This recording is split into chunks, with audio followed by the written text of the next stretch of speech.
چھوٹے بچوں کو دیکھیں، ان بچوں کو اجڑنے سے آپ بچا سکتے ہو۔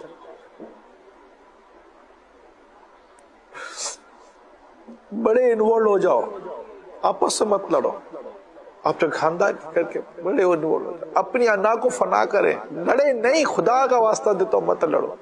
اگر بہو سے تکلیف ہے اور اگر آپ نے اپنے بیٹے کے کان بھرے تو یہ آپ کی بہو کو تو چھوڑ تو دے گا، لیکن ذرا سوچو کہ آپ کے پوتے کا کیا بنے گا، آپ کی پوتی کا کیا بنے گا، آپ کے نواسے کا کیا بنے گا، کوئی نواسی کا کیا بنے گا۔ میں گھر کے بڑوں کے آگے ہاتھ چھوڑتا ہوں، اپنے بچوں میں محبت پیدا کرنے پر ہی محنت کریں۔ اگر بہو میں کوئی خرابی ہے تو اپنے بیٹے کے آگے ڈکلیئر نہ کریں، پی جائیں۔ اگر داماد میں کوئی بیٹے میں کوئی برائی ہے تو بیٹی کے آگے اس کو رسوا نہ کریں، پی جائیں۔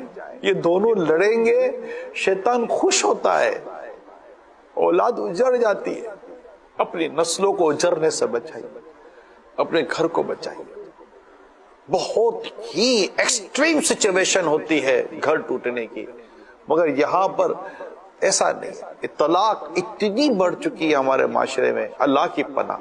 اے لڑنے والے میاں بیوی، میں آپ دونوں کو کہہ رہا ہوں، ذرا اس بچے کے سہمے ہوئے چہرے کو ذرا دیکھو کہ وہ کیسا سہما ہوا ہے۔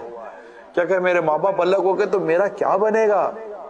میں آپ دونوں میاں بیوی سے بات کر رہا ہوں، خدا نہ خواستہ ایسی نوبت آ جائے کہ گھر ٹوٹنے کی ہو، ادھر ادھر دوستوں کے پاس شیئر کرنے کی ضرورت نہیں ہے۔ میں آپ کو مشورہ دے رہا ہوں، اسلامی بہنیں یہ سہیلیوں، دوستوں اور گھر اور خاندان کی عورتوں کے پاس مشورہ نہ کریں۔ دیکھیں کہ ان سلجھا ہوا، خوف خدا والا، سمجھ رکھنے والا اور سنسار کو سمجھنے والا اگر کوئی ایسا جاننے والا علم جان پہچان والا ہے، یا عورت ہے یا مرد ہے، علماء سے زیادہ میں ان کا فائدہ ہوگا، ان سے مشورہ کریں، وہ بھی شریعت کے دائرے میں رہے۔ اللہ کرے کہ آپ اپنا گھر بچانے میں کامیاب ہو جائیں، اور باہر کی ادھر ادھر کی باتیں سن کر اپنے گھر کو توڑنے کے بجائے، اور جو اگر آپس میں لڑ رہے ہیں تو لڑنے سے پہلے ایک نظر اپنے بچوں کو ضرور دیکھ لیجیے گا۔